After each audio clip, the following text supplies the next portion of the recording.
안녕하세요. 이원재입니다. 5월 8일 수요일 이원재 끝내주는 경제 라이브 시작하겠습니다.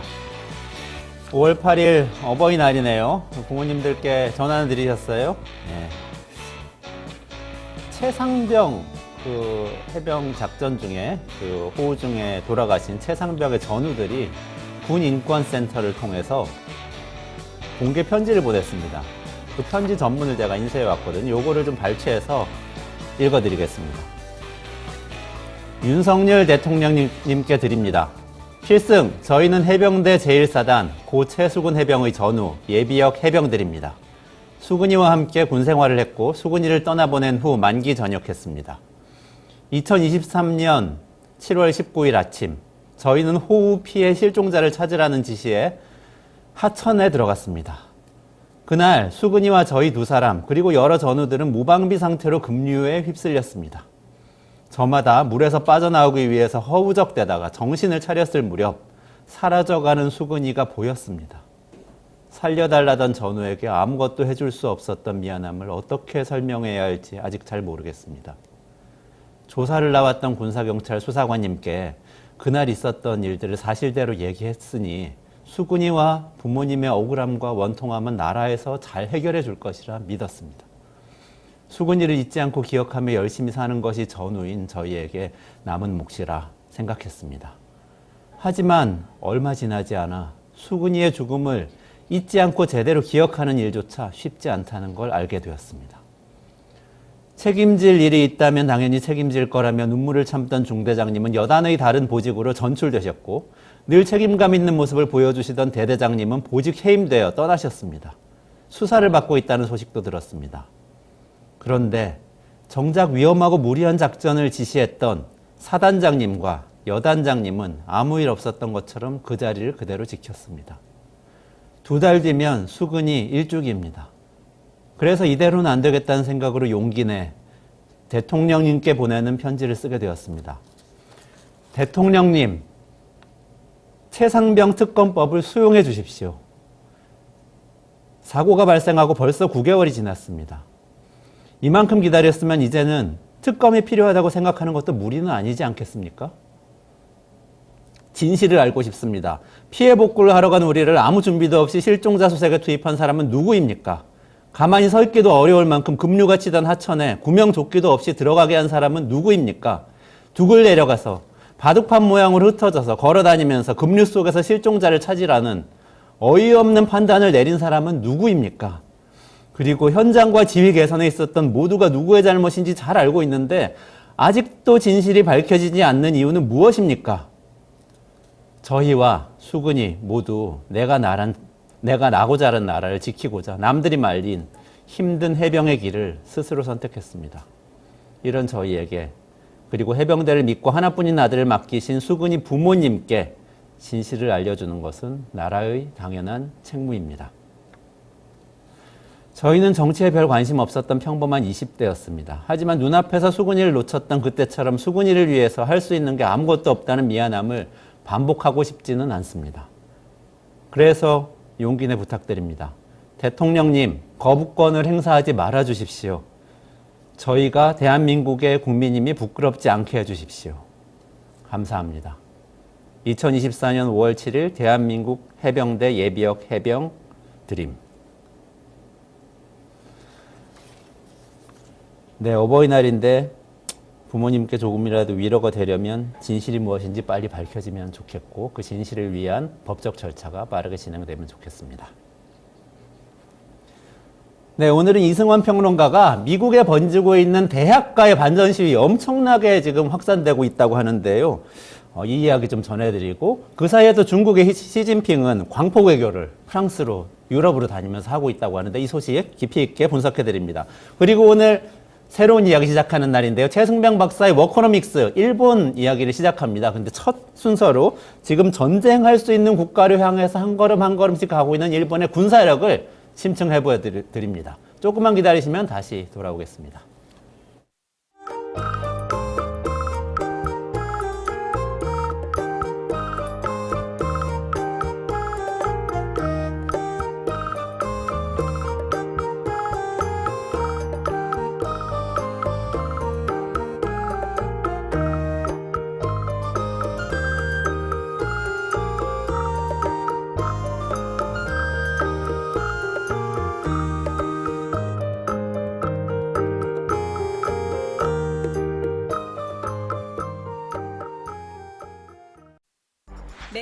10시 1시간만 투자하면 내 계좌도 10배거.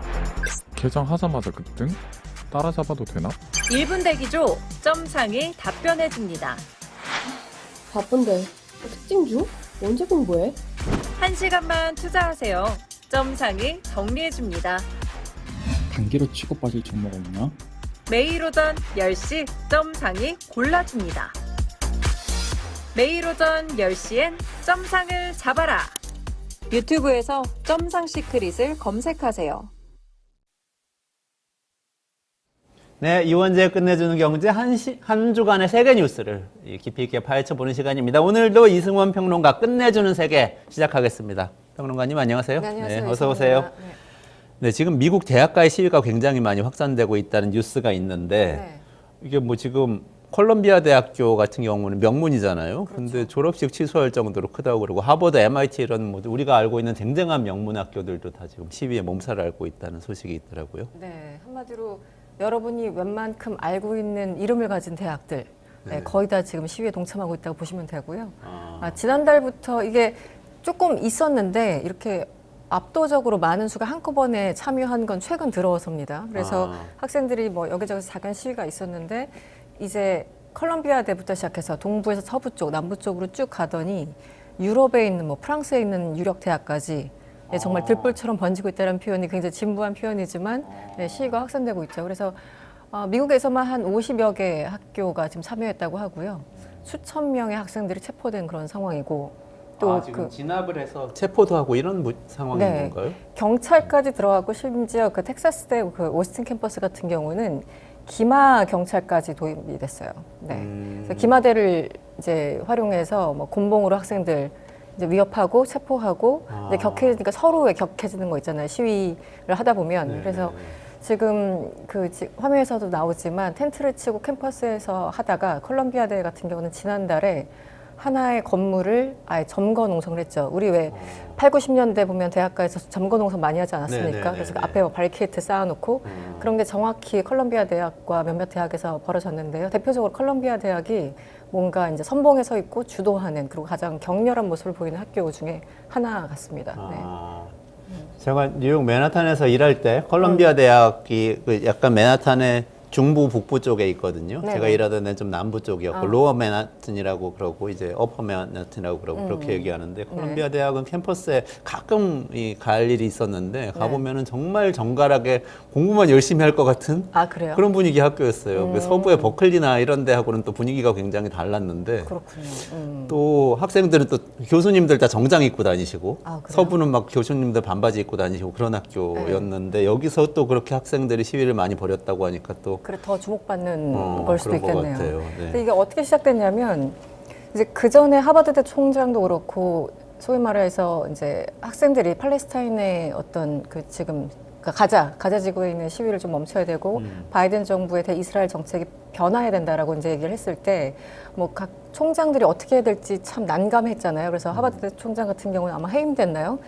이제 낙마했는데 학생들의 편에 좀 서주는 그런 비슷한 뉘앙스로 얘기를 했고 이른바 뭐 반유대주의 아니냐 뭐 이런 것 때문에 한번 난항을 겪었고 아마 앵커님도 여기서 소개를 해줬던 것 같아요. 그 이제 대학. 그런데 이 미노슈 샤피크란 총장이 이제 콜롬비아 총장입니다. 지난 4월 17일에 하원 청문회에 들어갔어요. 이 청문회 이름이 반유대주의에 대한 콜롬비아대의 대응이에요. 이름도 참. 콜롬비아 대학을 하나를 딱 타겟팅을 해서 청문회를 했네요. 네, 그래서 좀 이름이 좀 이상하다 했는데 어쨌든 이제 학교별로 여러 총장들이 그래서 좀 고통받는 그런 모습을 봐서인지 실제 이 사람의 입장인지 모르겠습니다만 이 샤피크 총장이 이 하원 청문회 가서 한마디로 너 반유대주의 아니야? 막 이런 그 뉘앙스의 질문을 많이 특히 공화당으로부터 받았을 거잖아요. 그래가지고 여기에 대해서 조금 애매한 얘기를 하다가 워낙 이제 분위기도 그렇고 하다 보니까 반유대주의에 대해서 맞설 것이다. 한마디로 학생들이 좀 싫어할 발언을 쭉 한 거예요. 그래서 그 하원에서 총장의 발언을 듣고 한마디로 열받은 콜롬비아대 학생들이 그때부터 캠퍼스에 텐트를 치고 시위를 시작한 것이 주변 전역 일대로 쭉 퍼져나가서 유럽까지 건너간 것이죠. 네. 반유대주의에 대해서 맞설 것이다 이렇게 말했다는 게 이제 시작인 거예요. 그렇습니다. 네. 반유대주의와 맞서 싸울 것 이런 뉘앙스의 답변을 쭉 했어요. 청문회가 뭐 참 여러 가지 답변이 있었는데 뭐 애둘러서 얘기하다가 뭐 양비론을 얘기하다가 그런데 이제 분위기라는 게 또 있잖아요. 청문회라는 거 한마디로 반유대주의에 대해서 문제 삼겠다라는 그런 취지의 청문회였을 테니까 그리고 특히 공화당 의원들이 그렇게 압박하는 소위 압박 질문을 하다 보니까 이 총장은 확실히 학생들과는 대척점에 있는 그런 뉘앙스의 답변을 한 거죠. 네. 그러면서 학생들이 오히려 자극을 받아서 더 그렇죠. 강력하게 시위에 나서게 됐다. 네. 이런 얘기네요.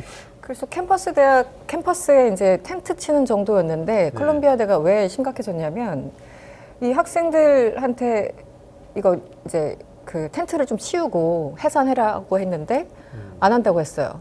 정학을 경고한 거야. 니네 지금 안 없애면 정학을 시킬 거야.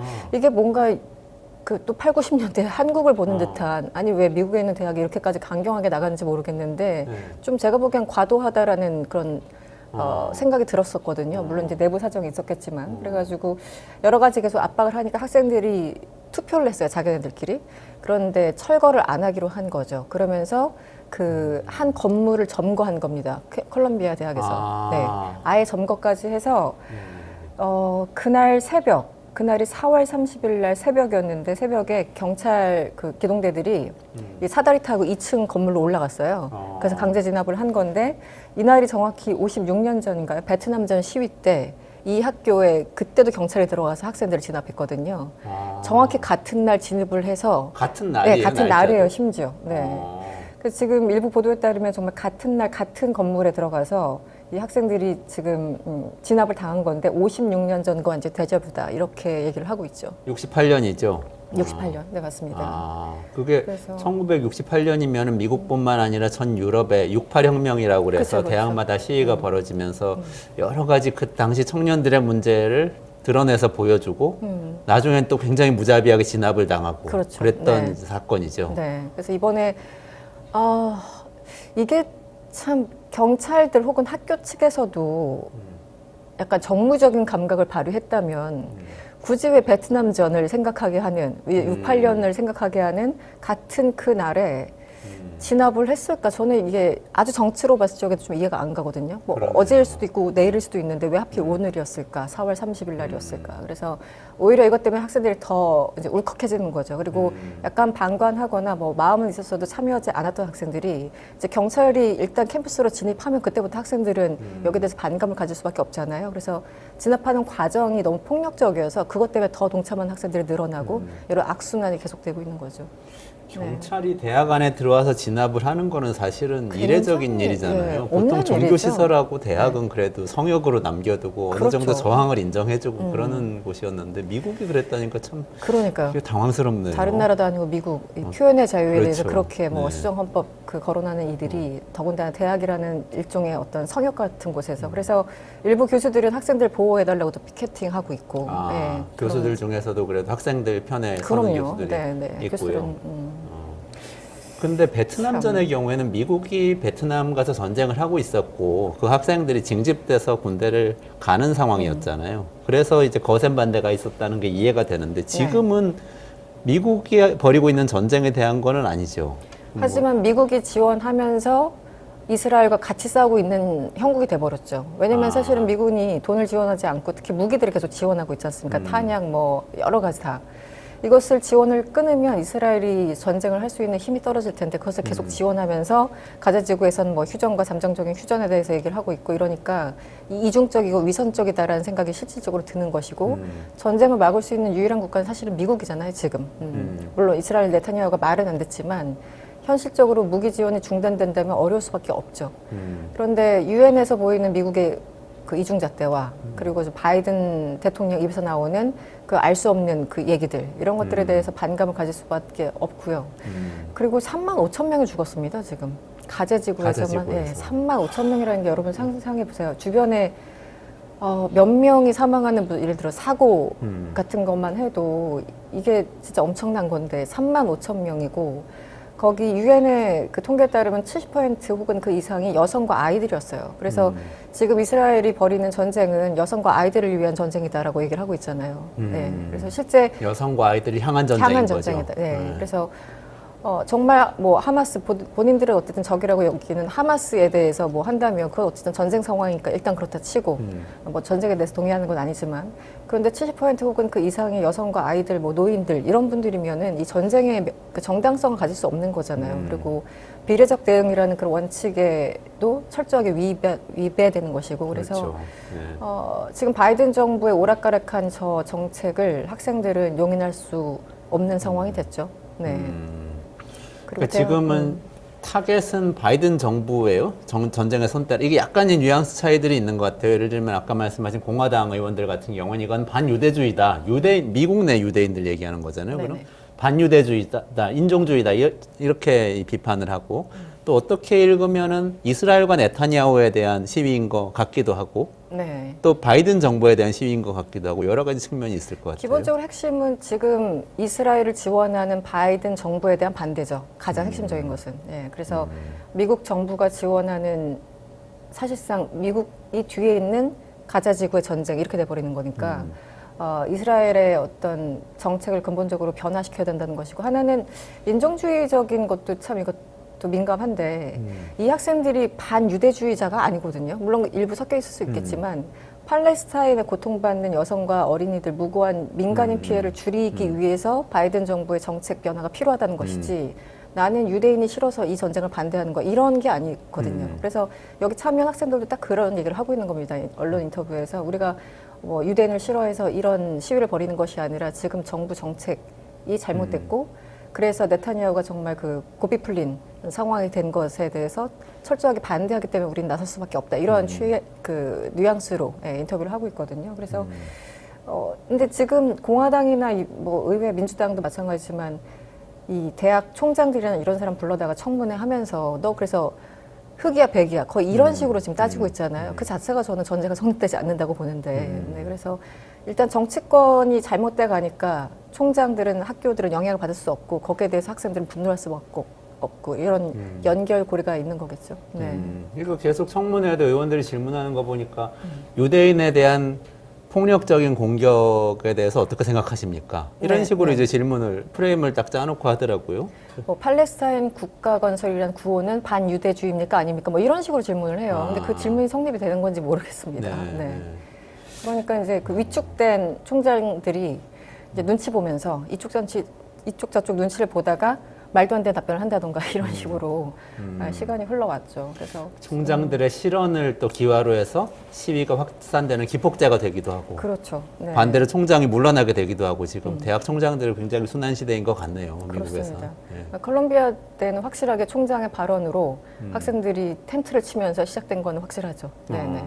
지난번에 그 미국 대선에 대해서 이야기하실 때 그 민주당 예비선거 네네. 얘기하다가 우리가 아랍계 미국인들이 집단적으로 반발해서 사실 바이든이 거의 100% 나와야 되는 지역에서 네. 11%라는 그 무효표? 네네. 기권표가 나왔다. 기권표. 기권표 나왔다는 말씀해 미시건이었죠. 주셨잖아요. 네네. 그럼 지금 이런 식으로 시위가 확산되면 이게 나중에 정말 대선 본선에까지 영향을 끼칠 가능성이 있는 거 아니에요? 이 지금 대학가의 이 시위는 정확히 제가 보기에는 그냥 민주당의 전쟁입니다. 민주당을 향한. 민주당을 향한 네. 전쟁? 네.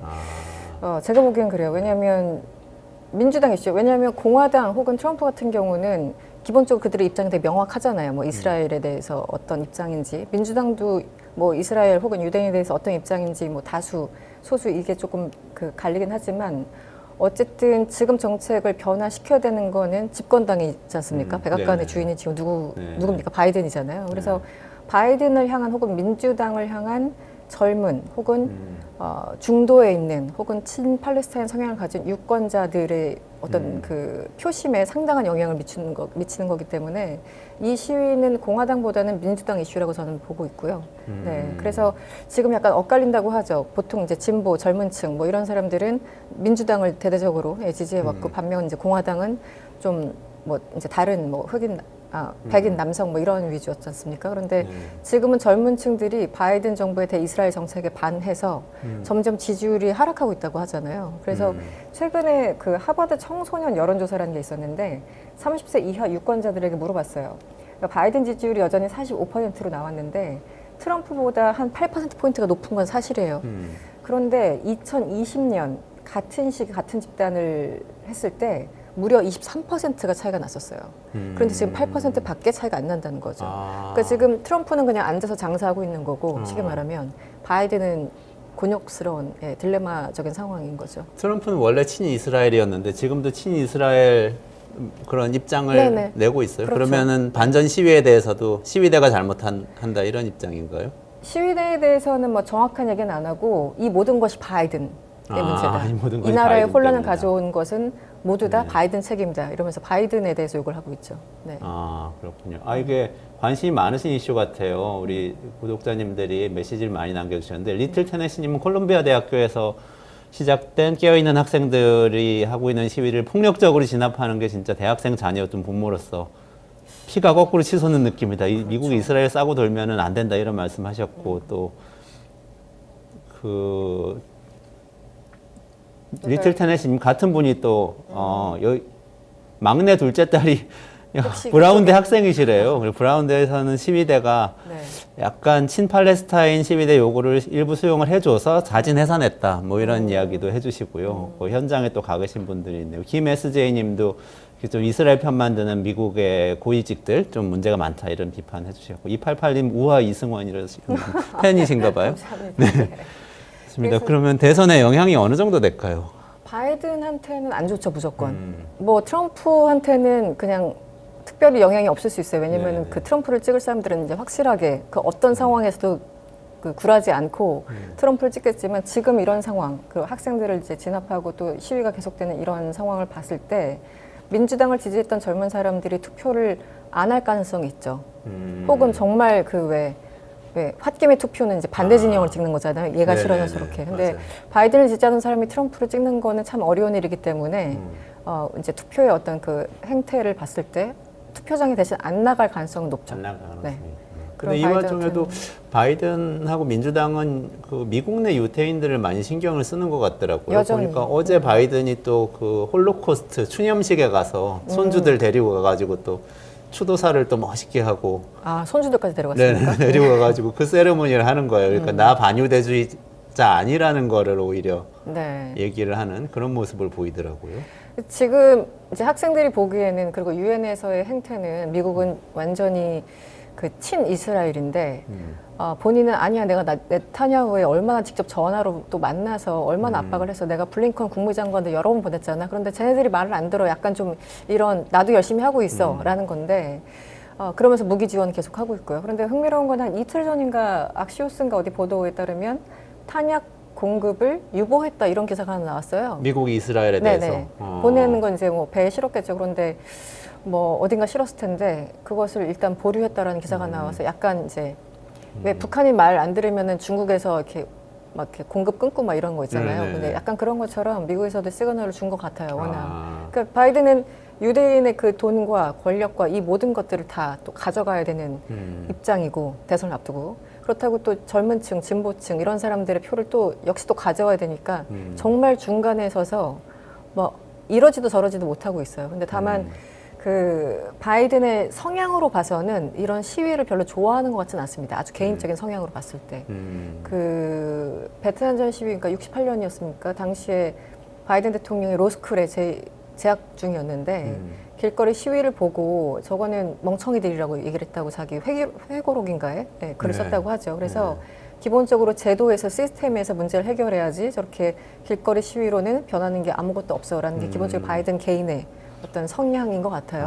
그러니까 지금 봐서도 본인은 언급을 최대한 자제하고 있지만 뭐 대변인이나 이런 사람들 나와서 하니까 어쨌든 폭력적인 시위는 대학생들이라고 할지라도 안 된다 이런 입장을 계속 표명하고 있거든요. 백악관에서 주변 참모들을 통해서. 근데 결국 그게 바이든 생각이겠죠. 네. 그러니까 어쨌든 원래부터 베트남전 때부터도 그렇게 시위를 좋아하지는 않는 네, 그런 좀 성향이 시니컬한 있었고 입장이었던 것 같습니다. 네. 베트남전 때 성인이었던 분이 여전히 대통령이라는 것도 좀 놀랍긴 한데요. 아주 옛날 그렇죠. 같은데. 네. 이분이 좋습니다. 좀, 요 사안은 좀 계속 지켜봐야 되겠네요. 네네. 한 가지 소식 더 전해드려야 돼서 그죠? 네. 시간이 많이 가서 넘어가 보겠습니다. 시진핑 주석의 그 일정에 대해서 좀 준비하신 게 있다고요. 시진핑 주석이 무려 5년 만에 유럽 순방에 떠났습니다. 지금 유럽에 있는데요. 그 5년 만이에요. 5년만 2019년 이후 처음. 아. 2019년에 갔을 때 근데 2019년 말부터 또 코로나가 터져가지고 시진핑 주석이 외국에 웬만하면 안 나갔잖아요. 아무도 안 만나는 시기도 있었고 뭐 코로나가 없었다고 해도 뭐 갔겠느냐 그건 잘 모르겠습니다만 어쨌든 5년 만에 방문이어서 굉장히 모든 외신에서는 저 이슈를 지금 다루고 있습니다. 시진핑과 특히 이제 마크롱의 만남. 그래서 2019년 이후 5년 만에 유럽 순방인데 이번에는 프랑스, 세르비아 그리고 헝가리 이렇게 세 개국을 가요. 그래서 현지 시간 5일부터 10일까지. 그러니까 오늘 8일이니까 한 이틀 더 이제 있는 거겠죠. 그런데 이 프랑스, 세르비아, 헝가리가 모두 다 소위 말하는 친중적인, 뭐 프랑스까지 친중이라고 하긴 뭐하지만 중국과 그래도 굉장히 협력 관계고 경제적으로 밀접하고 관계가 좋은 대표적인 국가 중에 그렇죠. 예. 그래도 서방에서는 그렇죠. 가장 가까운 편이죠. 그래서 지금 이제 당장 5일날 가서 시진핑이 그 서면으로 이제 뭐라고 합니까? 이제 도착 연설문? 뭐 도착하자마자 여기 와서 내가 얼마나 기쁜지를 말하는 그 연설문을 서명으로 발표했는데 60년 전 중국과 프랑스 양국은 냉전의 장벽을 돌파하고 외교 관계를 수립했다. 그리고 뭐 서로 간에 오랫동안 서로를 흠모하고 흡수해 왔다. 뭐 이런 표현까지 나와요. 흠모하다. 뭐 이런 흠모. 네. 한자어로 어떻게 되는 건지 네네. 모르겠습니다만 그러면서 막 프랑스 계몽주의 사상가들은 일찍이 중화 문화를 연구하기 시작했고 나도 프랑스의 이 문학가들 좋아한다면서 일일이 이름을 거론하면서 시진핑 치고는 혹은 중국 치고는 굉장히 좀 연성적인 그런 연설문을 발표해서 굉장히 일단 놀랐습니다. 그런데 이제 생각해 보시면 60년 전이면은 64년이잖아요. 그러네요. 네. 지금 닉슨이 72년에 중국을 깜짝 방문했고 네. 그로부터 7년 뒤인 79년에서야 미국과 중국이 정식 외교 국가 관계를 수립했거든요. 79년이군요. 네, 72년에 가서 바로 된 거라고 착각하신 분들도 바로 된 있는데 줄을 저도 생각하고 있었는데 핑퐁 저도- 외교할 때. 네. 그래서 이제 헨리 키스저가 먼저 가고 닉슨이 가가지고 72년이 이제 뭐 대탕트 뭐 어쩌고 뭐 이런 거였잖아요. 그런데 외교 관계가 정식으로 수립된 거는 무려 79년이었어요. 생각해보니까 와 64년에 프랑스랑 근데 생각해보니까 서방 국가에서는 최초로 이제 마오쩌둥 그 중국을 인정한 서방 네네. 국가였다고 합니다. 그래서 이제 다른 국가들이 쟤네들 왜 저래? 약간 뭐 이랬겠죠. 그랬겠네요. 네네. 그때만 해도 냉전이 한창이고 또 한국 전쟁도 끝난 지 10년밖에 안 됐기 때문에 그 그러네요. 미국으로서는 64년. 네. 그걸 받아들이기 어려웠을 것 같은데 프랑스가 그래서- 했네요.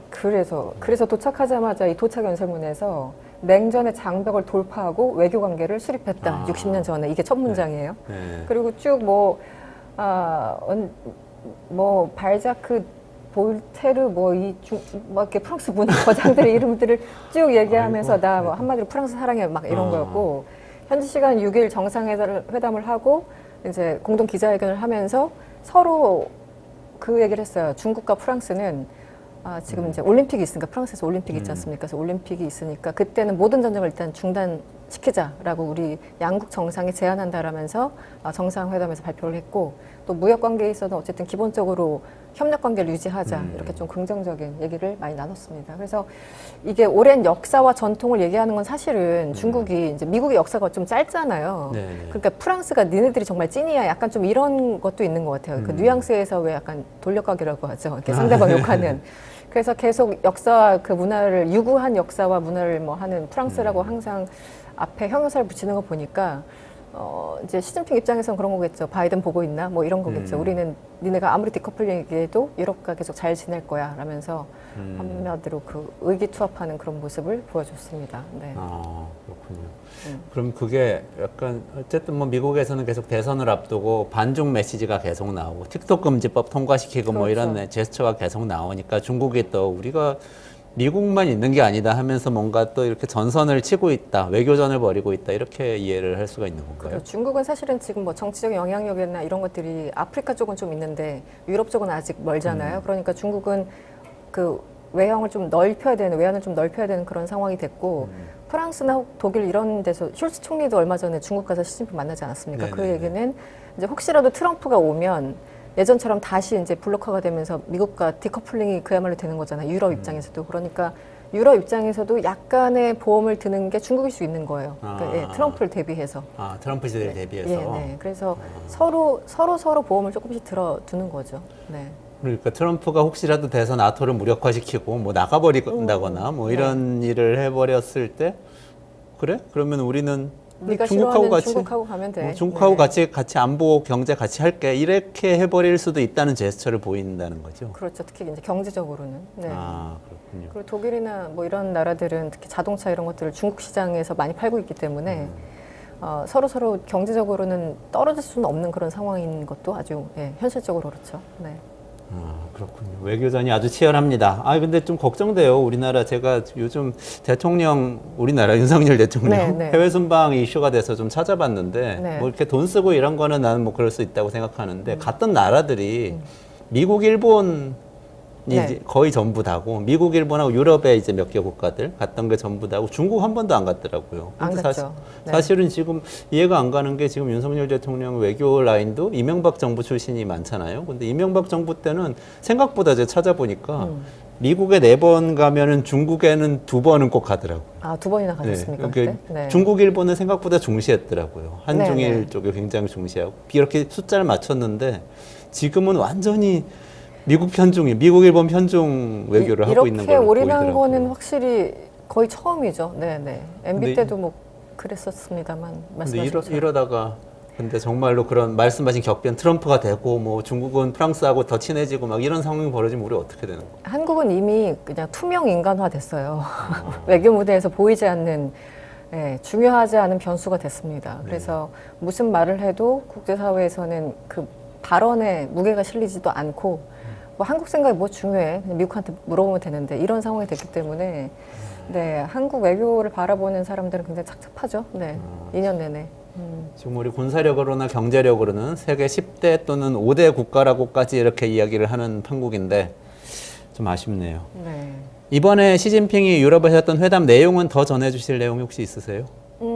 어쨌든 경제적으로는 서로 계속 뭐 잘해 나가자 뭐 이런 거였고 뭐 세르비아 방문하는 거 여러분들 얼마나 관심 있을지 모르겠는데 어쨌든 세르비아도 세르비아 수출의 2번째가 EU 다음에 중국이기 때문에 세르비아와 뭐 중국 같은 경우도 굉장히 좀 밀접하고 그리고 99년에 그 나토군 한마디로 미군이 주도한 그 오폭 사건이라고 하죠. 99년 오폭 사건이 이 세르비아에서 있었는데 그게 지금 25주기가 되는 그 해이기도 합니다. 그래서 그러네요. 도착하는 7일이 그날이요. 25년 전 이 중국 대사관 폭격 사건. 그 당시 중국인 한 3명이 사망했고 엄청나게 외교적으로 문제가 됐었거든요. 그래서 그걸 겸사겸사 해서 이제 날짜를 맞춰서 방문을 하는 거겠죠. 그래서 프랑스 마크롱 대통령은 자기 할머니와 시간을 보냈던 어떤 산맥 산장에 가서 거하게 음식을 또 시진핑한테 대접하고 뭐 꼬냑까지 선물했다고 하나요? 뭐 여러 가지 정말 화기애애한 분위기가 연출이 됐고 세르비아 그리고 앞으로 갈 헝가리는 다 친중적인 어떤 그런 정권이기 때문에 시진핑 입장에서는 꽤나 뭐 흥미로운 혹은 자신만만한 그런 순방길이 아닐까 싶습니다. 이번 경우에 한해서는. 그렇군요. 네. 이런 행동 안에 있는 외교적 포석이 뭔지 이런 걸 잘 그렇죠. 읽어내야 될 것 같아요. 네. 경제적으로 얼마나 디커플링이 안 되고 있는지를 좀 찾아내야 되는데. 그러게요. 네, 우리 정부가 어떻게 준비가 되는지 모르겠습니다. 우리나라 중국하고 어떻게 할지 좀 걱정을 하면서 오늘 좀 정리를 해야 될 것 같은데요. 오늘도 중요한 거 2가지 배웠어요. 첫 번째 그 미국 대학 시위에서는 저는 뭘 배웠냐면 이게 다민족 국가가 되면은 글로벌한 갈등이 국내로 다 들어오는구나 이런 생각을 그렇죠. 저는 했어요. 네네. 근데 우리나라 지금 다민족 국가 하자고 하고 뭐 이민청도 만들고 이런 얘기를 하지만 그런 생각 안 하는 것 같아요. 우리나라 내로 이 이슬람과 기독교 사이의 갈등이나 이런 중동과 이스라엘 사이의 갈등 이런 것들이 우리나라 안으로 들어왔을 때 우리는 대처할 수 있는가 이런 고민을 좀 해볼 필요가 있겠다 이런 생각이 좀 아직은 우리 이슈라고 생각하지는 않죠, 사실은. 네. 네. 그런 고민 좀 해봐야 될 것 같습니다. 그리고 또 하여튼 중국의 시진핑이 움직이는 걸 보니까 우리나라도 조금 더 독자적으로 외교를 해서 중국하고도 미국하고도 같이 잘 지낼 수 있는 그런 이 나라가 될 수 있으면 좋겠다 이런 바람도 가져보면서 오늘 좀 마무리 인사 드려야 될 것 같네요. 네.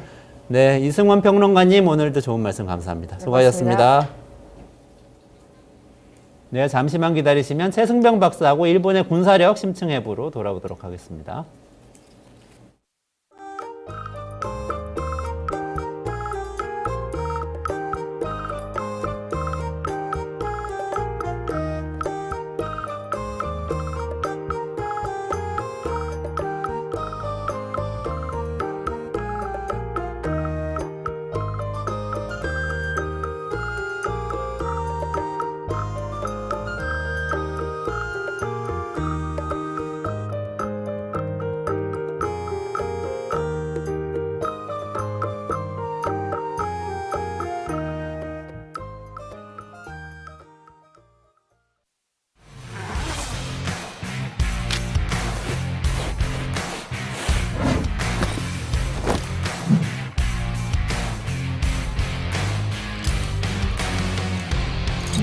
평가 방법이 사용되고 있어요. 다 들어봤죠, 이거? 이거 기본이잖아. 이거 모르는 사람 있어? 자, PAR. PAR 뭐야? 라는 거. 그치. 그게 주당 시장.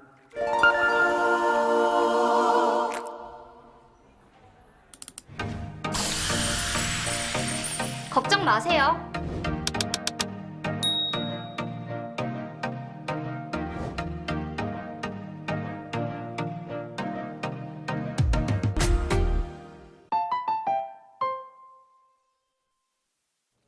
네, 최승병 박사님 모시고 워커노믹스 시작하겠습니다. 최 박사님 어서 오세요. 안녕하십니까. 네, 안녕하세요.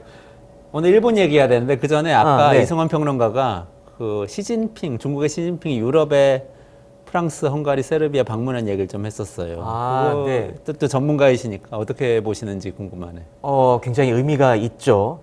이 선택한 국가들이 지금 뭐 한창 이렇게 서방과 다시 공산권 국가들 사이에 갈등이 첨예해지는 와중에서 순방국가 잘 선택한 것 같아요. 아무래도 프랑스는 항상 나토지만은 항상 이 나토에게 순순히 안 따라가려는 이런 역사가 있지 않습니까? 사실 프랑스가 한때 나토를 탈퇴해갖고 독자노선을 한참 걸었었어요. 그래갖고 항상 프랑스는 자기 스스로 뭔가를 해보려는 이 의지가 강하기 때문에 자존심이 있는 국가에서 항상 그런 쪽을 부추기는 포석이 있는 것 같고, 세르비아는 아무래도 가장 대표적인 유럽의 친러시아 국가지 않습니까?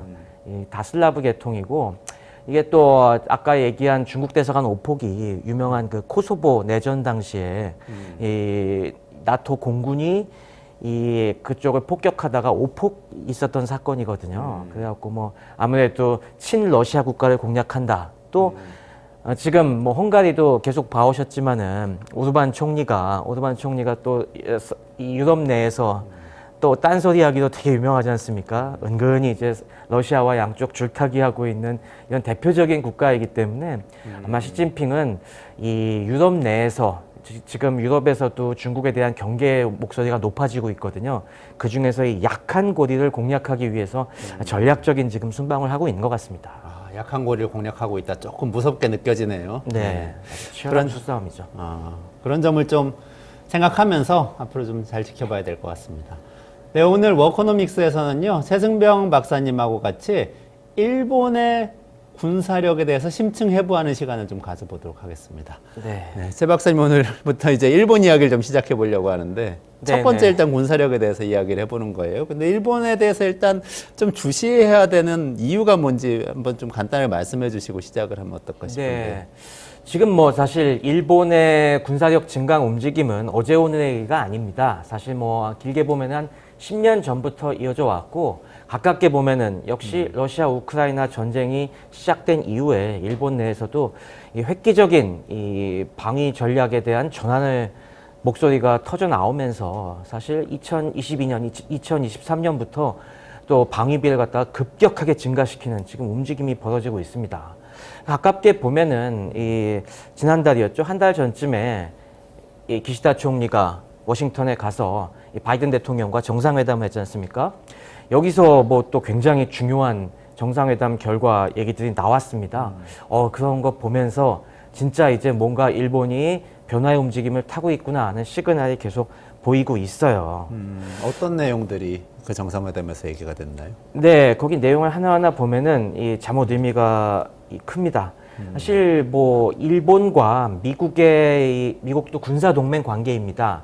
2차 세계대전 당시에 미국이 일본을 확실하게 항복을 시킨 다음에 좀 잠시 숨죽여 있던 상황에서 이제 냉전이 심화가 되니까 이 미국도 일본을 갖다가 냉전의 이 방위 안보 파트너로 삼아야겠다라고 해서 1960년 1월에 소위 미일 안보 조약이 체결되죠. 그러면서 그때서부터 쭉 미일 동맹 체계가 이어져 왔는데, 그 이전에는 사실 근데 이 미일 안보 조약이라는 것 자체가 사실 보면은 되게 간단한 조약입니다. 그래서 구체적인 내용은 시대에 따라서 계속 재해석되고 이 뭔가 방침이 계속 바뀌어 왔는데, 이 흐름이 냉전 시대에는 다분히 소련을 적으로 상정하는 이런 방침으로 일본의 방위 태세가 갖추셨다면은, 당연히 이제 2000년대 들어서 중국이 부상하면서 최근에는 바로 이 미중 간의 갈등, 중국을 견제하는 이 또 중요한 파트너로 일본을 삼으려는 지금 계획이 계속 가동이 되고 있고요. 이번 정상회담의 결과는 그러한 이 미국의 대전략에 편승하는 또 일본의 안보 전략이 아주 구체적인 이 실행 계획으로 촥촥촥 발표가 됐습니다. 일단 뭐 공동선언 내용을 쭉 보시면은 미국이 딱 일본 편을 확실하게 들어줍니다. 지금 미국과 중국 사이, 일본과 중국 사이에 국경 분쟁이 있는 곳이 이 센카쿠 열도, 생각고 열도. 네. 갸오이디아오. 예, 다오이다오 뭐죠? 조어도라고 네. 중국에서 부르는 그쪽인데, 미국이 여기는 확실히 일본 땅이다. 우리가 보증한다 이렇게 얘기가 나오고, 그리고 여기서 필요한 억지력을 위해서 우리가 핵무기도 충분히 쓸 수 있다. 핵 억지, 해구산을 갖다가 당연히 공약을 했고요. 그러면서 이 최근에 2022년도 이후에 일본이 지금 그전에는 사실 일본이 방위비를 갖다가 GDP의 1%로 암묵적으로 이걸 제한해 오고 있었습니다. 네네. 근데 우크라이나 전쟁 이후에 이걸 2027년까지 GDP의 2%로 증액하겠다는 이 계획을 발표했거든요. 그래서 지금 가파르게 증액하고 있는데, 이것도 굉장히 미국은 높게 평가한다. 일본이 지금 영내 안보에서 중요한 역할을 담당하는 걸, 이런 노력을 환영한다는 걸 갖다가 이렇게 딱 들어가 있고요. 그리고 그 안에서 이제 추진하고 있는 이 계획들을 갖다가 미국이 적극적으로 서포트 해주겠다는 얘기들이 들어가고 있습니다. 이 일본의 지금 방위비 증액이 어떤 식으로 지금 돈이 쓰이고 있냐면은, 일단 중국을 견제하기 위해서는 중국의 가장 큰 위협 중에 하나가 탄도미사일 같은 위협들입니다. 네. 그럼 미사일 방위 체계를 위해서 아무래도 정보 수집하고 각종 레이더 시스템, 요격 미사일 시스템들을 갖추는데 큰 돈이 들어가고 있는데, 이거 뭐 적극적으로 우리가 참여하고, 또 일본이 만약에 중국이나 러시아가 또 북한까지 미사일 공격을 해왔을 때 지금은 우리가 대응할 수단이 없다. 그래서 우리가 이걸 대응할 수단으로 순항 미사일을 대대적으로 배치하겠다는 계획으로 토마호크 미사일을 지금 몇백 기 도입을 추진하고 있습니다. 이게 원래 계획을 갖다가 지금 예정보다 더 앞당겨서 사들이고 있는데, 미국이 그거에 대해서 이거 좋은 계획이다. 충분히 우리가 토마호크 공급에 신경 써주겠다라고 하고 있고, 그리고 또 일본이 요즘 미국이랑 이런 미사일 공동 개발에 나서고 있습니다. 네. 이런 새로운 이 신무기들을 개발하는 데 있어서 양국 간의 여러 가지 기술 협력을 갖다가 확충하겠다. 그런 것도 얘기를 하고 있고, 또 이 인도태평양 지역에서 지금 미국의 주요 파트너가 호주지 않습니까? 그래서 오커스라고 하죠. 미국, 영국, 호주가 굉장히 끈끈한 동맹관계 형성하고 있는데, 앞으로는 일본도 여기 참여해서 우리 공동 군사훈련도 하고, 이제 우리 공동 주요 안보 파트너로서 일본을 대접해 주겠다라는 내용들이 막 담겨져 있습니다. 한마디로 이제 일본의 여러 가지 이런 군사력 증강은 환영, 거기다가 앞으로는 무기도 공동 개발하고 그리고 연합훈련까지 강화해 주겠다. 이 한마디로 이 일의 군사동맹이 훨씬 높은 수준으로 지금 격상되는 그런 내용들이 다 담겨 있는 거죠. 아니, 얼마 전에 우리나라 뉴스에는 우리 정부가 오커스 참여를 적극적으로 추진하고 있고, 거기에도 약간 그린라이트가 있다는 방식으로 네. 이제 정부 관계자가 얘기하는 얘기가 나왔었는데, 네. 그러면 오커스에 만약에 나중에 아직은 고려 중이라지만 일본도 참여하고 우리도 참여하면 결국은 우리하고 일본하고 공동 군사 훈련을 하게 되는 그런 상황이 되는 건가요? 우리나라가 아무래도 이 한미일, 특히 한일 간의 직접적인 군사 교류는 굉장히 국민 정서상 꺼려하는 분위기가 있기 때문에 결국에 근데 지금 미국이 그리는 판은 어차피 지금 미국이 우크라이나나 중동에 이런 식으로 발목이 잡혀 있는 상황에서 동북아 이 중요한 미중 간 대결 전장을 갖다가 우리 혼자 다 커버할 수 없다. 그렇기 위해서는 이 일본과 한국이 모두 참여하는 틀이 필요한데 이게 한미일 하면 또 워낙 반대가 심할 테니까 거기에 호주, 영국까지 끼워 넣어서 이제 오커스 판에 들어와라. 그럼 부담이 좀 덜할 거 아니냐. 지금 그런 식으로 계속 유인하고 있는 거죠.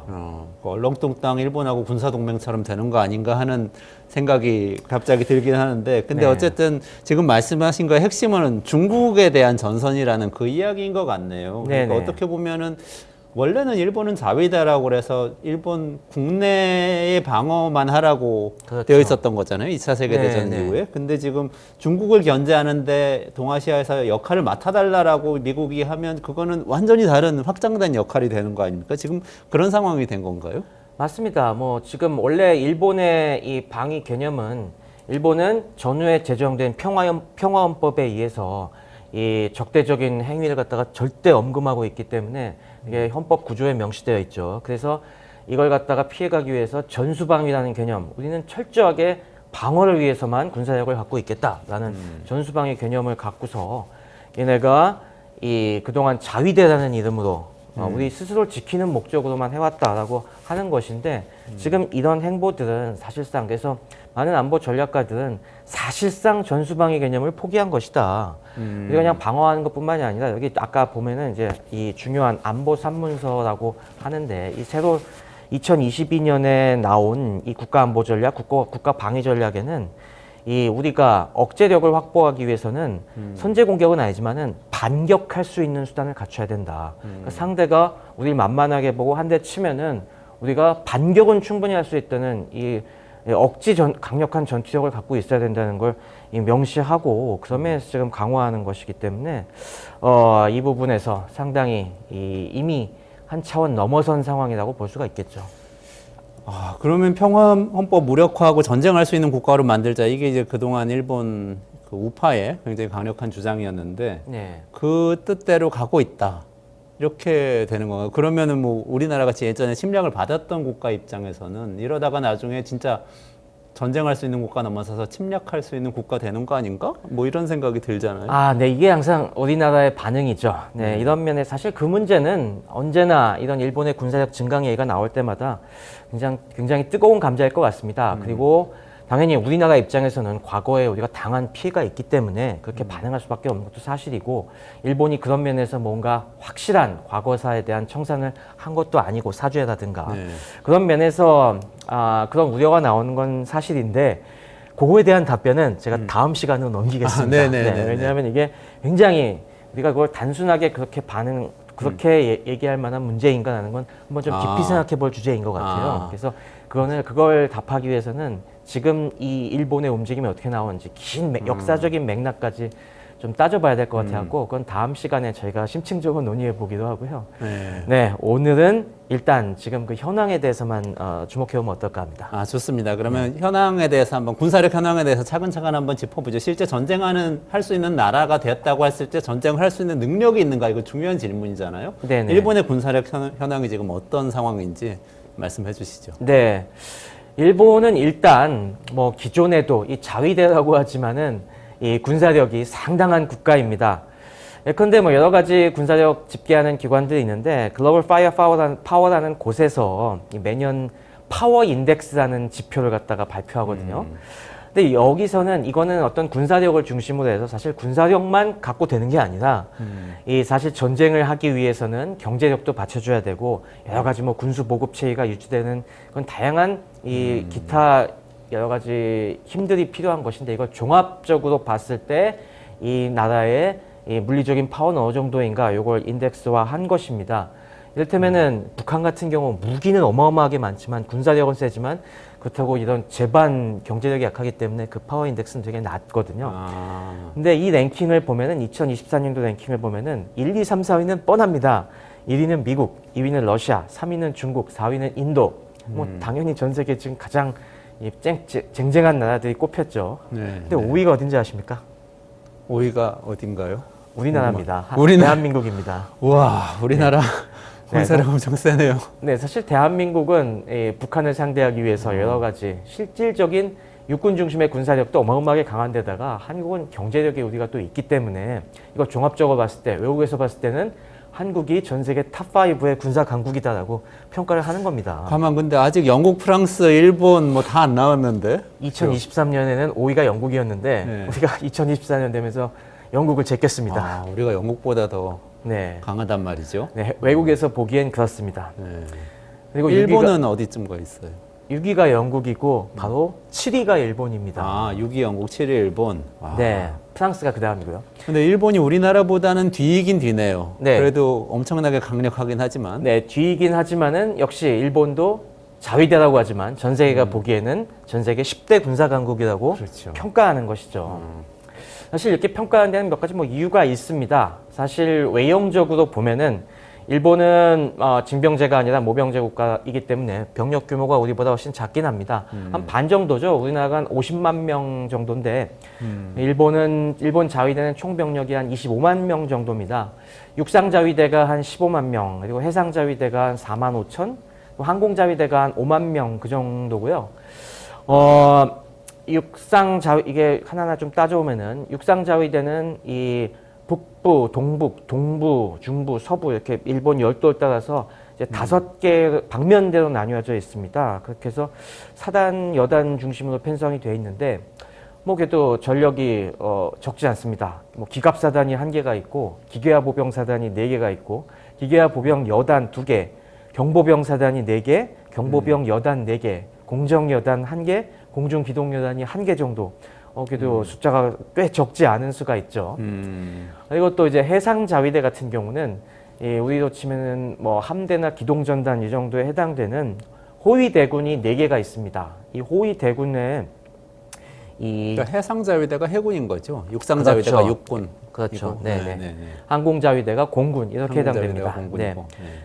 그래서 이 호위 대군 자체가 사실 이 하나하나가 우리나라 거의 해군 규모에 맞먹습니다. 우리나라 전체 해군 규모에서 이 호위 대군 4개에 항공 및 헬리콥터 모함이 4척이 있고요. 그리고 거의 순양함급인 이 구축함이 4척이 있고 그 밖에 여러 가지 구축함이 34척, 호위함이 10척, 잠수함이 24척, 상당한 수가 있고요. 항공 자위대도 이제 4개 방면군으로 나뉘어져 있는데 여기에 7개 전투 비행단에 전투기가 F-15급이 한 200대가 있고 그리고 일본 자체로 국산 전폭기인 F-2가 한 90대 정도, 그리고 최신의 스텔스 F-35A가 한 40대 정도가 있습니다. 우리나라 공군력이랑 거의 비슷한 수준이에요. 비슷한 수준인가요? 우리나라가 F-15급이 그런 정도가 있는 우리나라 건가요? F-15는 적습니다. 일본은 F-15를 굉장히 일찍부터 라이스 생산을 해갖고 F-15는 적은데 우리나라는 대신에 뭐 여러 가지 F-16이나 그런 다른 거가 좀 많이 있죠. 그런 걸 종합적으로 따져보면은 우리나라 공군력이랑 공군력은 우리나라랑 비슷하고 해군력은 일본이 굉장히 압도적으로 크고요. 항공모함이 4척이라는 거잖아요, 지금. 항공모함은 아니고 정확히 네. 지금 항공모함으로 고치고 있는, 원래 이게 처음에 만들었을 때는 헬리콥터 모함, 그러니까 헬리콥터를 싣고 다니면서 작전하는 그런 걸로 만들었는데 최근에 이 중에서 큰 놈 2척을 갖다가 항공모함으로 개장하기 시작했습니다. 헬리콥터 모함도 그렇게 커요? 헬리콥터는 이렇게 직각으로 직선으로 뜨니까 안 클 것 같은데? 한 2만 톤급 정도가 되는데 그게 갑판이 좀 미리 크게 만들어 놔갖고 그걸 갖다가 조금 더 크게 갑판을 확장하면은 이 F-35B 같은 수직 이착륙기를 운용할 수 있거든요. 지금 네네네. 그렇게 해서 최근 들어서 항공모함으로 2척을 개장을 하고 있습니다. 그럼 항공모함 2척을 가진 국가가 된다, 이렇게 볼 수가 있는 그렇죠. 건가요? 우리는 없잖아요. 그러니까 우리는 아직 비교가 계획이 되는데. 없죠. 그리고 육군은 한 우리나라의 절반 정도, 절반 정도 이하. 되고. 네. 근데 사실은 육군은 물론 해군이 많은 거는 방어를 위해서라도 필요하다는 건 인정할 수 있어요. 자위대라도 그렇죠. 네. 외국에서 침략할 수 있으니까 섬나라니까, 일본을. 네. 근데 육군은 왜 그렇게, 사실 우리보다 적다고는 하지만 우리는 북한이 육상으로 공격할 수가 있기 때문에 우린 많은 거고 그렇죠. 방어를 위해서. 네. 일본은 왜 방어하기에는 필요가 없을 것 같은데, 섬나라인데. 네, 섬나라가 왜 육군이 그 정도 있냐라고 의아해하실 분들이 있는데 이거는 사실 냉전 시대 유산이나 마찬가지입니다. 사실 이 육상 자위대의 주력이 배치되어 있는 곳이 어디냐면은 바로 홋카이도입니다. 북해도에 주력이 배치되어 있어요. 이게 냉전 시대에는 소련의 주요한 이 동북아에서 소련이 침공하면 어디로 할 것인가. 물론 하나는 북한을 등을 떠밀어 갖고 한반도에서 도발하겠지만은 일본은 바로 홋카이도 위쪽에 사할린이 있지 않습니까? 네. 그리고 또 여기 쿠릴 열도가 있고 원래 남사할린은 2차 세계대전 때는 이 일본이 장악하고 있었어요. 러일 전쟁 때 남사할린을 뺏어갖고 가지고 있었는데 2차 세계대전 때 다시 소련이 남사할린을 다 점령해 버렸죠. 그래갖고 이제 사할린에서 딱 거기 진짜 조금만 넘어가면은 홋카이도거든요. 그래서 이 소련군이 어느 정도 안전을 확보하기 위해서 홋카이도를 침공할 수가 있다라는 그런 예상을 계속 해왔습니다. 그래서 사실 일본군이 상당한 이 기갑 전력을 갖다가 홋카이도에 배치하고 있었어요. 그래서 지금도 이 아까 기갑사단이 있다고 했지 않습니까? 네네. 1개 기갑사단, 1개 기계화 보병사단, 2개 기계화 보병여단이 아직도 홋카이도에 주둔하고 있습니다. 그게 현재는 위협이 별로 없다고 말할 수도 현재는 있는 거 예, 아닌가요? 그래서 그걸 갖다가 이제 애물단지라고 생각을 했는데 이제 다시 러시아가 요즘 심상치 않은 움직임을 보이면서 아직도 그게 이 효용이 다하진 않았다. 그런 것 때문에 지금 감축을 못하고 있죠. 그래도 아무래도 우리나라가 육군은 훨씬 강하긴 합니다. 우리나라가 전차가 한 2,000대 정도 넘게 있는데 네. 일본은 다 합쳐서 한 500대 정도. 아, 네, 그래서 기갑 전력이 실질적으로는 우리가 워낙 막강한 북한을 상대해야 되기 때문에 한 4배 정도라고 보시면 됩니다. 우리는 포병도 강하잖아요. 포병도 그렇죠. 그렇죠. 우리나라는 포병이 우리나라는 또 포방부라는 얘기도 있지 않습니까? 우리나라는 포병화력이 어마어마하게 강하기 때문에 포병은 한 5배 정도 있을 겁니다. 일본에 비해서. 네, 우리나라는 뭐 포병으로 치면은 포병은 전 세계 탑3라는 얘기도 있습니다. 근데 아까 그 글로벌 파이어 파워 그 인덱스에는 네. 이런 이제 병력의 숫자 이런 것도 점수화돼서 들어가 있는 건가요? 네, 그런 것까지 다 고려가 돼 있죠. 그럼 육군 병력이 일본이 굉장히 작기 때문에 어떻게 보면은 해군이나 공군만 따지면 훨씬 더 강할 수도 있는데 조금 과소평가됐다고 생각할 수도 있나요? 근데 적진 않습니다. 15만 병력이 네네. 지금 유럽의 나토 국가들이 워낙 병력을 줄인 상태이기 때문에 전 세계적으로 봤을 때 그게 또 아주 적진 않은 숫자입니다. 그렇군요. 하지만 역시 일본이 큰 평가를 받고 있는 데는 이 해군력이 큰 역할을 하고 있죠. 그렇군요. 네. 일본은 어느 정도 수준인가요? 네, 일본은 아까도 말씀드렸지만은 이제 4개 호위대군을 갖고 있는데 이 호위대군이 이 세력이 어마어마합니다. 이 일본은 이 사실 냉전 시대까지만 보면은 냉전 시대 일본 자위대는 약간 기형적인 군대였어요. 그 당시에는 이 미국이 아무래도 국력이 굉장히 강한 시절이었기 때문에 미국이 이 동북아 방위의 핵심을 맡고 일본은 거기에 하위 지원하는 서포트 역할을 중심으로 이 군사력을 만들게 시켰습니다.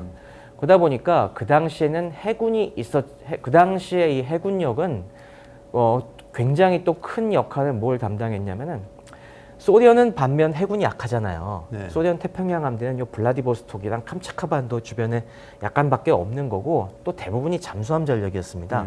그러다 보니까 주요 작전이 대잠전, 그러니까 이제 잠수함이 빠져나가는 걸 막게 이제 이 해역을 봉쇄하는, 그래서 이 각종 대잠 초계기 전력이 일본이 굉장히 많이 있거든요.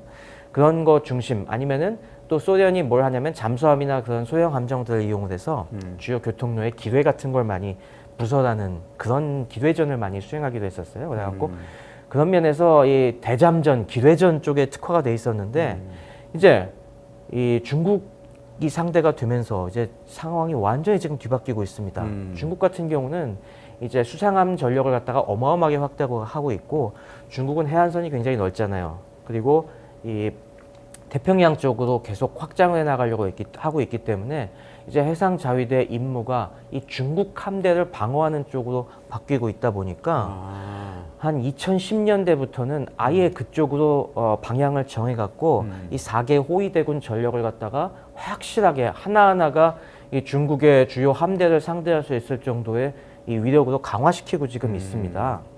그래서 이 4개 호위대군이 이 편제가 딱 어느 정도 균일화가 돼 있어요. 호위대군은 이 아까 얘기한 항공모함 또는 헬리콥터 모함이 1척, 그리고 이지스 구축함이 2척, 그리고 일반 구축함이 5척, 이렇게 8척씩이 핵심 전력으로 딱 돼 있습니다. 우리나라가 지금 그러니까 이지스 구축함만 8척이 있는 거죠. 근데 반면 우리나라는 지금 이지스 구축함이 지금 3척 취역돼 있고 1척 건조하고 있어요. 네, 우리나라보다 좀 훨씬 많고 지금 계속해서 일본이 이지스함들을 넣고 있죠.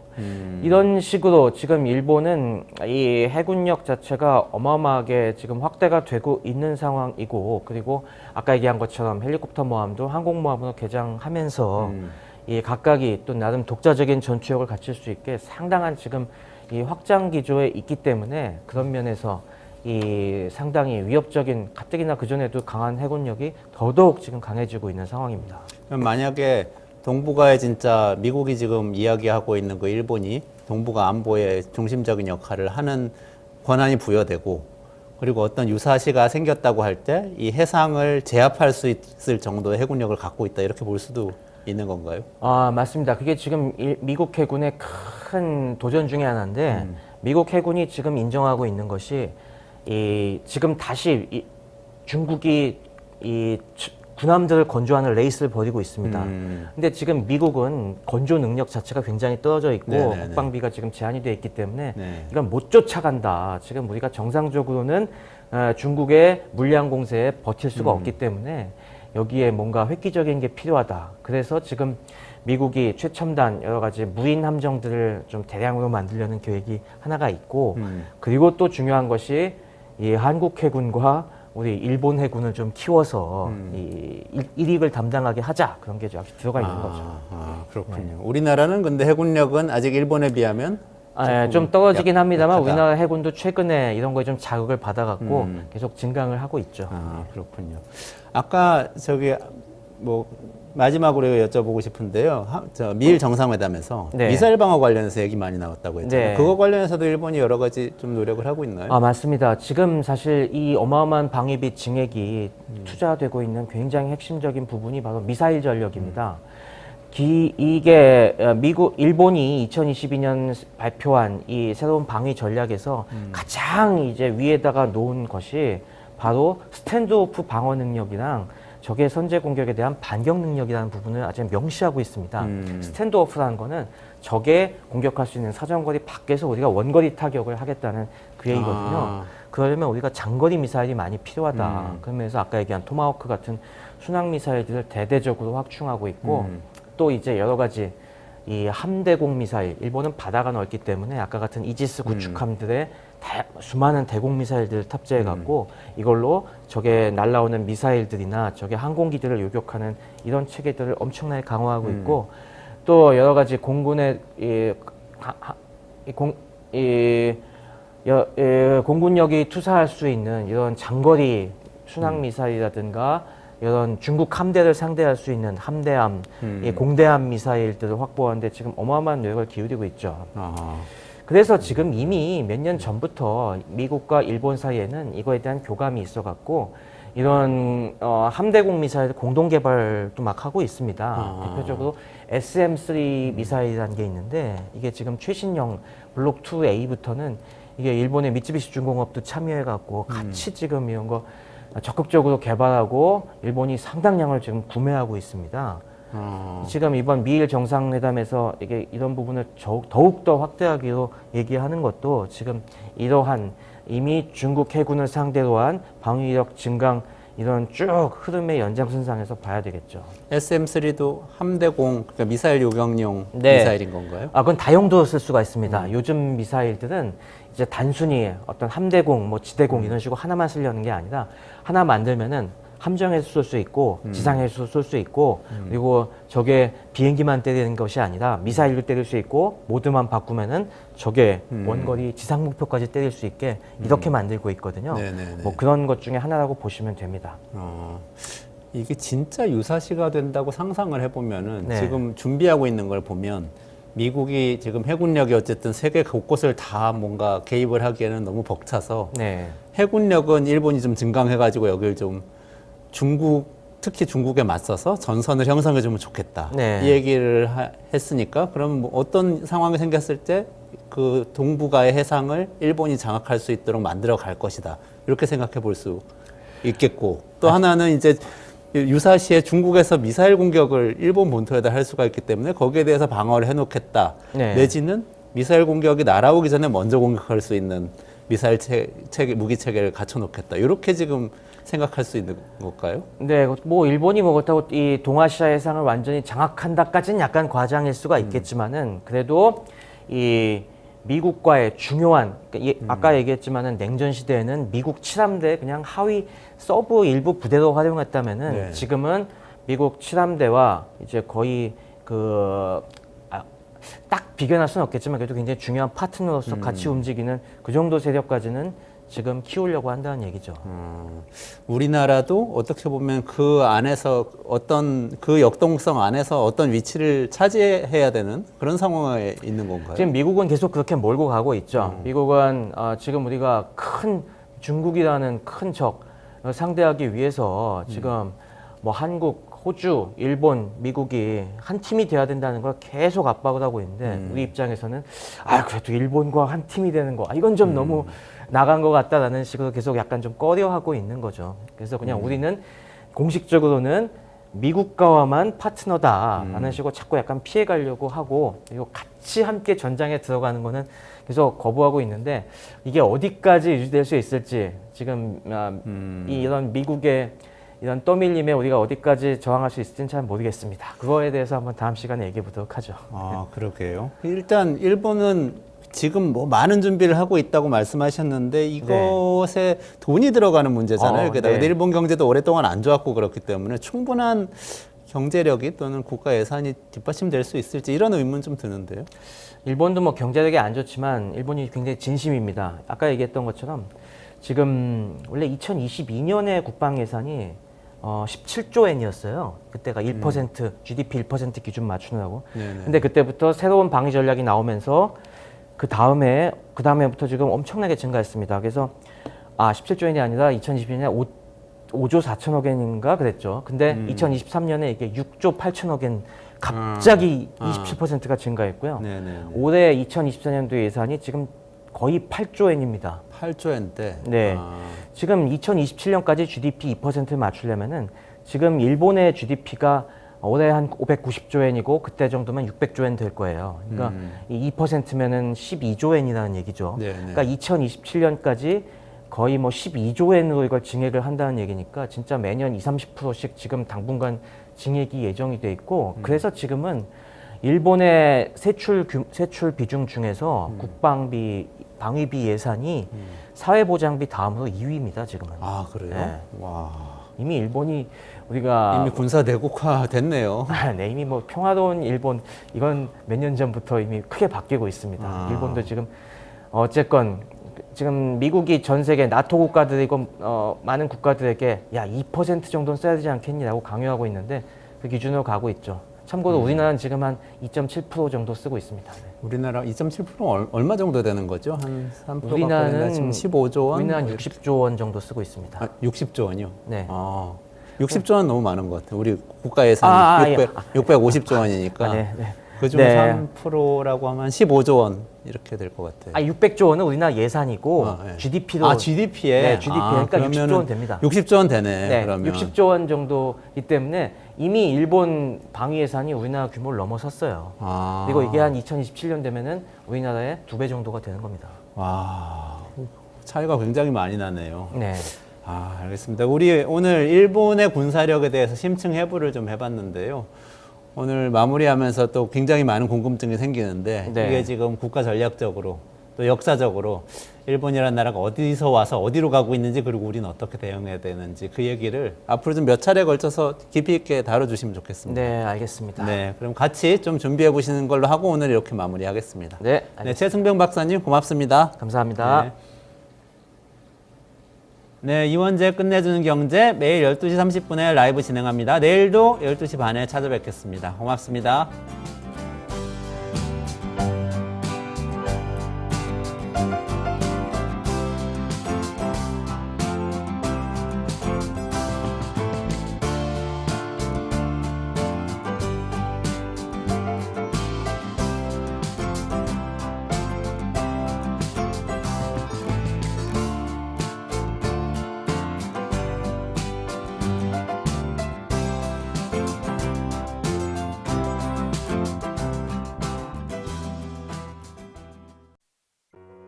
우리 아이 재단에서 뜻을 함께할 정기 후원자분들을 기다립니다.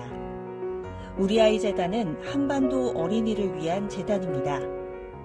배고픈 어린이들에게 영양 가득한 국수를 보내고 영유아 자폐 조기 검사 지원, 베이비박스의 이유식 정기 배달, 중증장애 및 취약 아동들을 지원하고 있습니다. 따뜻한 손길을 이어주는 분들께 우리 아이 팔찌와 감사 선물을 드립니다. 지속적인 지원을 통해 더 많은 어린이들에게 도움을 줄 수 있도록 정기 후원자가 되어주세요. 후원 문의 02-2128-3344, 2128-3344